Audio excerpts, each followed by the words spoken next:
example 42. A relation is defined on a set A, and this set is set of ordered pair of what positive integers. And this relation is defined as what? See, first of all, we'll understand the relation xy related to uv. Then xv means first element of this set multiplied by the second element, first element of this ordered pair multiplied by the second element is equal to second element of this set and the first element of this set. Okay. To check reflexivity, we take two elements, let xy belongs to the set A. If xy belongs to the set A, then x and y is what? Positive integers. And we know that xy is equal to x into y is equal to y into x. अब इससे ये relation बनाते हैं. तो ये first element first set का, ये element ये एलिमेंट जो है इसका सेकंड सेट का. तो देखिए क्या बनाएगा, x and y is equal to, अब यहां होगा y एंड u. तो y is what? From the first order pair and u from the second order pair. तो ये जो u है वो सेकंड ऑर्डर पेयर का फर्स्ट एलिमेंट होगा. तो u यहाँ u की जगह क्या है? x. और इस y की जगह क्या है? यहाँ y की जगह y है. ठीक. तो क्या मिल गया हमें कि xy is related to xy with this relation. This imply r is reflexive. This relation is reflexive relation. Yes. To check symmetry, again we take two elements from this set A. Suppose xy and uv belongs to A. These two elements are belongs to A. And if this relation is symmetric, so first of all, if xy is related to uv, if xy is related to this uv, then according to this relation क्या होगा? x into v is equal to y into u. Okay. अगर हम इनकी side change कर दें तो वही effect नहीं आएगा. y into u is equal to x into v.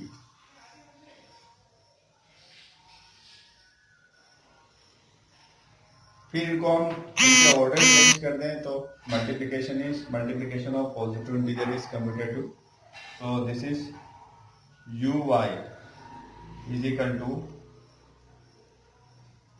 vx.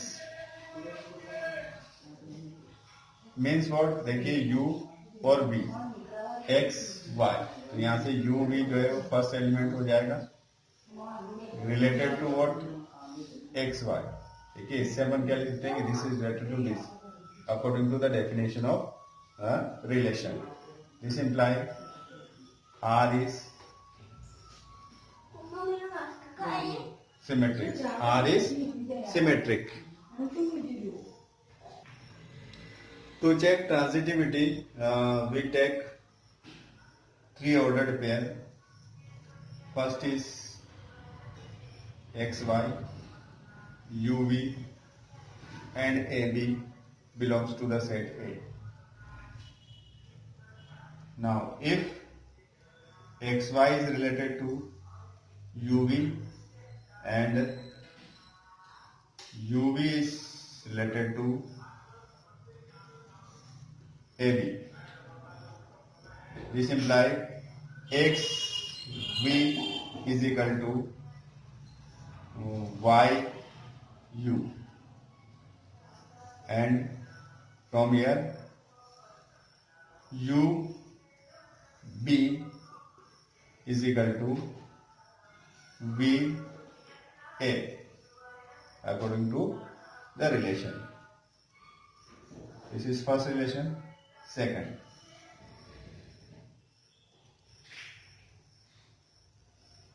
on multiplying first and second, what we get? XV into UV is equal to YU into VA. See, U and U cancel, V and V cancel. What we get? X into V is equal to Y into A. And this implies XY is related to AB. This implies R is transitive. So R is transitive. Now what we prove here? R is reflexive, symmetric and transitive. Hence what? R is equivalence relation. You may add one more line here, that since the R is symmetric, reflexive and transitive, so R will be equivalence relation. Example number 43. Here we have a set of elements 1, 2, 3, 4, 5, 6, 7, 8, 9, 9. R1 with the relation in X is such that R1 is what? It is an ordered pair where the difference of these two elements is divisible by 3. And R2 is another set. It is also set of ordered pair where these are subset of 1, 4, 7. इसके subset है, order pair जो इसके subset है, या order pair इसके subset है, या इसके सबसेट्स हैं. Then we have to prove that R1 is equal to R2. R1 is equal to R2, that we have to prove. So we consider the set 1, 4, 7, 2, 5, 8 and 3, 6, 9. What we observe? The difference between any two element is divisible by 3. See? Or it is multiple of 3. So 1 and 4, it is difference is 3. 1 and 7, difference is 6. 4 and 7, difference is 3. Okay, 7 and 1, difference is 6. Okay, so the difference between any two elements in this set is divisible by 3. So if the difference between any two elements is divisible by 3 and we make the ordered pair, then that ordered pair, in that ordered pair follows the definition of R1. Means that X1, XY belongs to what? R1. If we take the ordered pair or we make the ordered pair from these sets, then it will belongs to what? R1. Means X minus Y is multiple of 3. R1 से belong करेगा तो X minus Y is multiple of 3. So X minus Y is multiple of 3 means वो जो ordered pair मिलेंगे हमें या तो इस सेट से मिलेंगे या इस सेट से मिलेंगे या इस सेट के ही मिलेंगे. वो जो ऑर्डर्ड पेयर मिलेंगे हमें, जो भी x minus y is multiple of 3 या फिर x जो R1 के जितने भी एलिमेंट्स मिलेंगे वो इनके ही सबसेट होंगे. वो ऑर्डर्ड पेयर होंगे जो इनके सबसेट होंगे.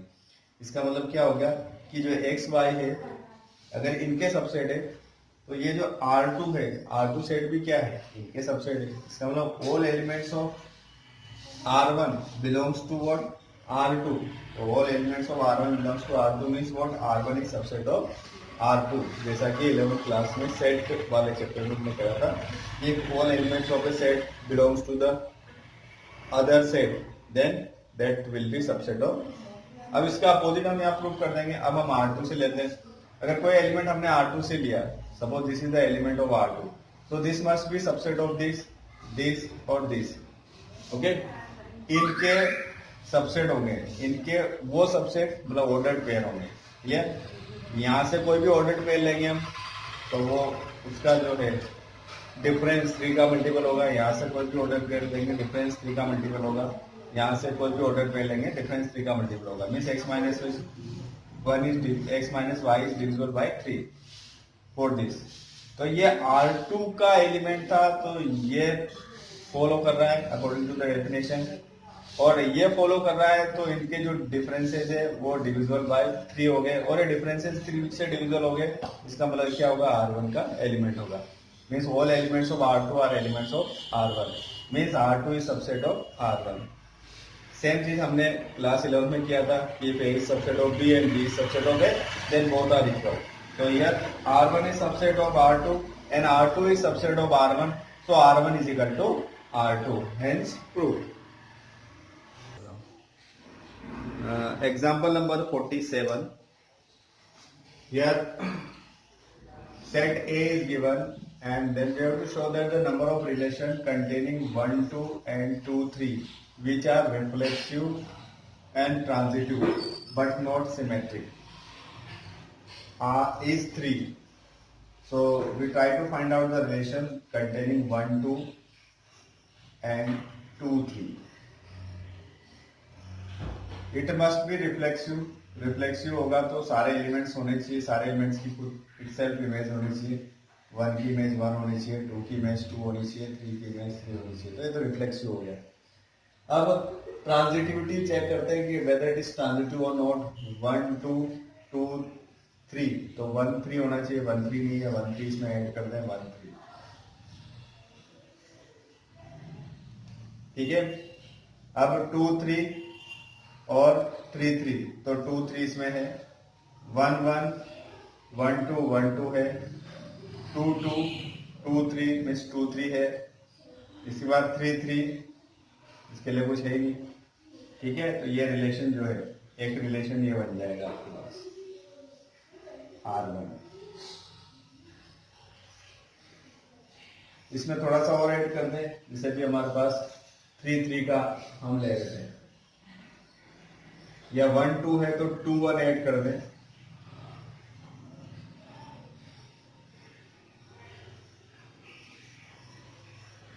अब ये ट्रांजिटिव है, रिफ्लेक्सिव भी है, इसमें एक एलिमेंट और हम ऐड कर दें 2 2 1 1 2 2 1, 2 3 का 3 2 नहीं है, इसलिए ये आपका सिमेट्रिक नहीं है। यहाँ भी 2 3 का 3 2 नहीं है, इसलिए ये सिमेट्रिक नहीं है। अब 1 2 हमने ऐड किया तो ये 1 2 और ये 2 1, तो ट्रांजिटिव के लिए क्या होना चाहिए 1 1, तो 1 1 इसमें है, और 2 1 और 1 1, तो ये हो जाएगा 2 1, तो 2 1 भी इसमें है, तो ट्रांजिटिव हो गया। बाकी सबके लिए बाकी प्रॉपर्टीज तो ऑलरेडी थी सही।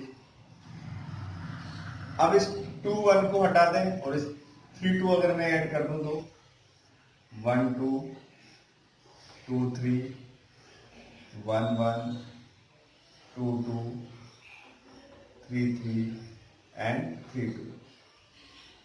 देखिए दोनों ऐड नहीं कर सकते एक साथ, दोनों अगर हम ऐड करते, अभी हमने यहाँ 2 1 ऐड किया, यहाँ 3 2 ऐड किया, दोनों ऐड कर देंगे तो ये सिमेट्रिक हो जाएगा, क्योंकि 1 2 का रिवर्स भी हो जाएगा, 2 1 हो जाएगा, 2 3 का 3 2 हो जाएगा, तो ये क्या हो जाएगा सिमेट्रिक हो जाएगा। और 3 1 का अगर मैं 1 3 कर दूं तो ये भी हो जाएगा, हाँ 1 3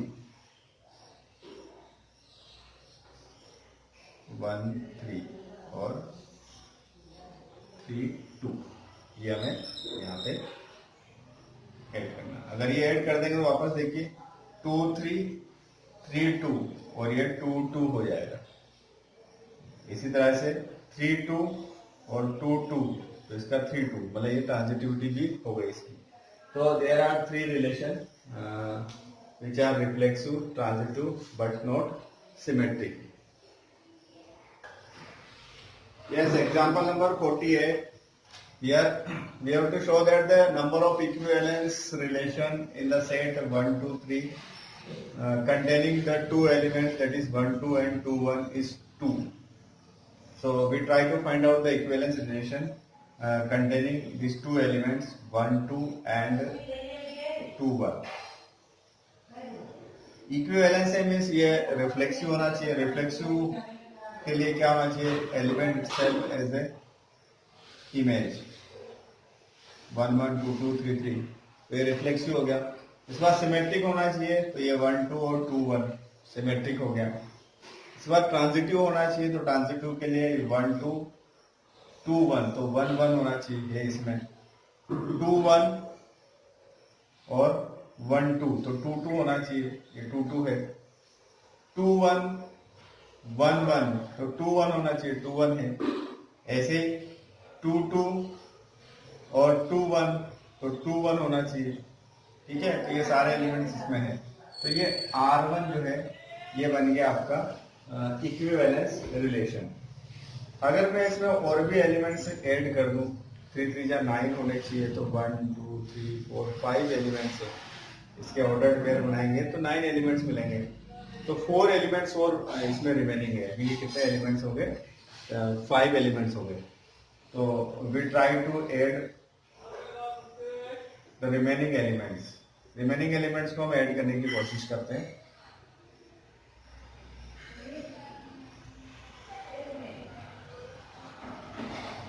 चलिए 3 2 अगर मैं ऐड करता हूं, 1 2 2 3 ऐड करते हैं, सॉरी 2 3 ऐड करेंगे तो सिमेट्री के लिए 3 2 भी ऐड करना पड़ेगा, ठीक है। तो ये 1 2 2 3, तो 1 3 होना चाहिए ट्रांजिटिविटी के लिए, तो 1 3 भी ऐड करना पड़ेगा, 1 3। अब 3 2 2 1, तो 3 1 होना चाहिए ट्रांजिटिविटी के लिए, तो ये 3 1 भी ऐड करना पड़ेगा। वैसे 1 3 ऐड करेंगे तो 3 1 सिमेट्री के लिए ऐड करना पड़ेगा। इन सारे एलिमेंट्स हमने ऐड कर दिए, अब कुछ भी एलिमेंट नहीं बचा हुआ है। तो what we get two relation which containing both these two elements and are equivalence relation. Question number 16 of miscellaneous exercise. The relation is defined on the set A having the elements 1 2 3. We have to, sorry, not defined, we have to find out the number of relation containing both 1 2 and 1 3 which are reflexive, symmetric but not transitive. Transitive नहीं होना चाहिए, reflexive होना चाहिए, symmetric होना चाहिए। तो we try to find out the relation containing both 1 2 and 1 3. These are the element of this relation. Since it is reflexive, अगर reflexive है तो क्या होना चाहिए? 1 1 होना चाहिए इसमें, और 2 2 होना चाहिए, और 3 3 होना चाहिए। नाउ सिमेट्रिक भी बनाना है, सिमेट्रिक बनाना है तो 1 2 है तो 2 1 भी होना चाहिए, 2 1। 1 3 है तो 3 1 भी होना चाहिए, okay. So this is the simplest relation which is reflexive as well as symmetric. अब देखिए कितने एलिमेंट्स है? 1 2 3 4 5 6 7, 2 एलिमेंट्स आर रिमेनिंग। अगर मैं इसमें 2 3 ऐड करता हूं तो सिमेट्रिक के लिए 3 2 भी ऐड करना होगा, और जैसे 3 2 ऐड करेंगे तो ये ट्रांजिटिव हो जाएगा, ठीक है। तो हमें यहाँ ये प्रूव करना है कि वो ट्रांजिटिव नहीं होना चाहिए। तो how many relation we have which are reflexive, symmetric but not transitive containing this two element. तो हमारे पास केवल और केवल एक ही रिलेशन है। अगर इसमें मैं एक एलिमेंट और ऐड कर देता हूँ 3 2, तो ये 2 3 भी ऐड करना पड़ेगा क्योंकि सिमेट्रिक बनाना है, और जैसे ये ऐड करेंगे तो ये ट्रांजिटिव हो जाएगा। देखिए अभी यहाँ क्या है? 1, ये 3 2, ये 3, इसमें ये 2 एलिमेंट्स नहीं है तो ये जो है कहीं ना कहीं जो है आपका सिमेट्रिक नहीं है। जैसे 2 1 और 1 3, तो 2 3 इसमें नहीं है तो ये क्या है? ट्रांजिटिव नहीं है। और जैसे हम इसमें एक एलिमेंट ऐड करेंगे तो ये भी ऐड करना पड़ेगा सिमेट्रिक बनाने के लिए, और ये ट्रांजिटिव हो जाएगा। तो there is one and only one such relation. तो इसका ऑप्शन ए जो है वो करेक्ट होगा। Question number 17 of miscellaneous exercise. Again a set is given here, and then we have to find out the number of equivalence relation containing 1 2. तो 1 2 को contain करने वाले इक्विवेलेंस रिलेशन हमें चाहिए। तो सबसे पहले ये रिफ्लेक्सिव होना चाहिए, मीन्स 1 1 इसमें होना चाहिए, 2 2 होना चाहिए, और 3 3 होना चाहिए, तो रिफ्लेक्सिव हो जाएगा। इसके बाद सिमेट्रिक होना चाहिए, तो 1 2 है तो 2 1 होना चाहिए, बाकी ये तो सब नहीं है। तो ट्रांजिटिव, तो 1 2 और 2 1, तो 1 1 होगा, ठीक है। इसी तरह से सारे हो जाएंगे 1 1 और 1 2, तो 2 1, ठीक है। 2 1 1 2, तो 2 2, मतलब कि ये एक रिलेशन जो है ये इक्विवेलेंस रिलेशन है। एक और इक्विवेलेंस रिलेशन हम ऐड करें तो ये इन एलिमेंट्स को मैं पहले लिख देता हूं 1 1 2 2 3 3 1 2 इसमें होना चाहिए, तो 1 2 ऐड कर देंगे तो 2 1 भी होगा क्योंकि सिमेट्रिक। अगर मैं इसमें एक और एलिमेंट्स कर देता हूँ ऐड 2 3, तो 2 3 सिमेट्रिक के लिए 3 2 भी ऐड करना पड़ेगा, ठीक है। और ये 1 2 और 2 3, तो ट्रांजिटिविटी के लिए 1 3 भी ऐड करना पड़ेगा, तो 1 3 ऐड किया तो सिमेट्रिक के लिए 3 1 भी ऐड करना पड़ेगा, इसका मतलब सारे एलिमेंट्स आ गए, ठीक। So in this way, how many equivalence relation we get which contain this element is what 2. So there are 2 such equivalence relations. अगर आपने अभी तक हमारा चैनल सब्सक्राइब नहीं किया तो फौरन सब्सक्राइब कीजिए, साथ ही बेल आइकॉन पर क्लिक करें ताकि मजीद आने वाली वीडियो